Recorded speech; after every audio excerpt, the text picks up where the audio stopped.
कहते हैं हर गांव में कुछ न कुछ रहस्य छिपे होते हैं। ऐसा ही एक रहस्य छिपा था धर्मपुर नाम के छोटे से गांव में। ये गांव चारों तरफ से खेतों और पहाड़ियों से घिरा था। दिन में यह जगह खूबसूरत लगती, पर रात होते ही हवा में सिहरन दौड़ जाती थी।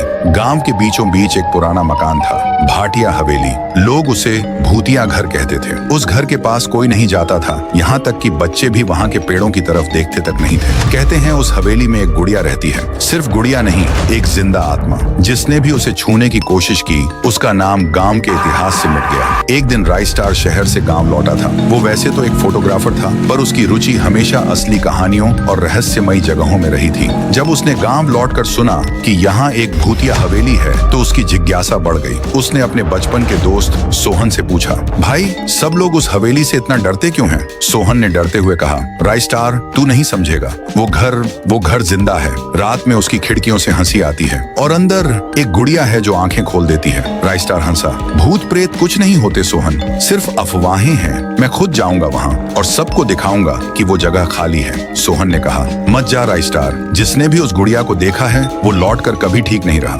राइस्टार ने बस इतना कहा, सच्चाई हमेशा डर के पीछे छिपी होती है। अगली रात अमावस्या थी। पूरा गांव अंधेरे में डूबा था। सिर्फ कुत्तों के भौंकने की आवाज और कहीं दूर उल्लू की सुनाई दे रही थी। राइस्टार ने अपनी पुरानी बाइक ली और अकेला निकल पड़ा हवेली की ओर। गांव के बाहर वो मकान अंधेरे में एक काली परछाई जैसा दिख रहा था। टूटी दीवारें, झूलते घास और खिड़कियों पर जाले।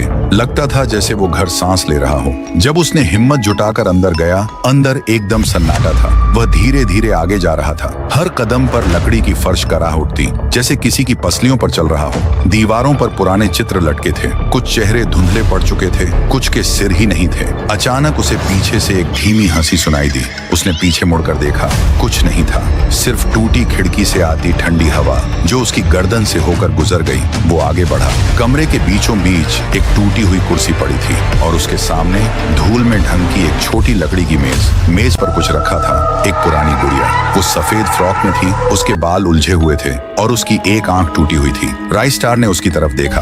गुड़िया हल्की सी खिसकी, वो पीछे हट गया। क्या बकवास है, ये हवा होगी, उसने खुद को समझाया। लेकिन तभी मेज के नीचे से किसी ने हल्की आवाज में कहा, मुझे क्यों जगा दिया? राइस्टार का दिल जोर से धड़कने लगा। वो धीरे से नीचे की ओर झुकता है। कुछ नहीं, मगर हवा अब भारी थी। कमरे में तापमान गिर गया था। दीवारें जैसे खुद बोलने लगी थी। मुझे क्यों जगा दिया? वो आवाज इतनी धीमी थी कि जैसे किसी ने दीवार के भीतर से फुसफुसाया हो। राइस्टार ने सांस रोकी। उसके सीने में धड़कन हथौड़े की तरह बज रही थी। कमरे में अंधेरा गाढ़ा हो चुका था, जैसे रोशनी खुद डरकर भाग गई हो। गुड़िया वहीं थी, उसी मेज पर अब उसके सिर का झुकाव बदल गया था। वो सीधी राइस्टार की तरफ देख रही थी। राइस्टार ने खुद को संभाला।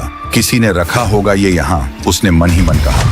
हवा से खिसक गई होगी, लेकिन उसका गला सूख रहा था। उसे महसूस हुआ जैसे कोई उसके बहुत करीब खड़ा है, लेकिन दिख नहीं रहा। कमरे में चारों तरफ बस अंधकार का राज था। ऊपर से कहीं छत की लकड़ी कर्र कर्र की आवाज कर रही थी। राइस्टार ने एक कदम पीछे लिया। लकड़ी की फर्श चरमराई। तभी दरवाजे के पीछे से किसी ने 3 बार थपथपाया। उसकी रीढ़ में सिहरन दौड़ गई। धीरे धीरे उसने सिर घुमाया। दरवाजा खुला नहीं था, पर उसके नीचे से ठंडी हवा का एक झोंका कमरे में घुस आया। अब कमरा और भी ठंडा हो गया। राइस्टार के हाथ कांपने लगे। वो सोच रहा था, ये सब मेरे दिमाग का खेल है, मैं डर नहीं मानूंगा। वो धीरे धीरे मेज के पास पहुंचा। गुड़िया की टूटी आंख में कुछ चमक थी। ऐसा लग रहा था जैसे उसके भीतर किसी ने मोमबत्ती जला रखी हो। तू क्या है? राइस्टार ने फुसफुसाया और तभी गुड़िया की गर्दन छक की आवाज से मुड़ी और उसके होंठों से किसी बच्चे की आवाज आई। वो मुझे छोड़कर चली गई थी, अब तू आया है। राइस्टार पीछे गिर पड़ा। उसकी पीठ दीवार से टकराई और उसके कानों में और आवाजें आने लगी। फुसफुसाहटें, धीमी हंसी, किसी के रोने की ध्वनि। माँ, मुझे अंधेरा पसंद नहीं, मत छुओ मुझे। शरीर ठंडा पड़ गया था उस दिन। हर आवाज अलग थी, पर सब एक साथ गूंज रही थी। राइस्टार ने आंखें बंद कर ली, मगर वो आवाजें और पास आने लगी।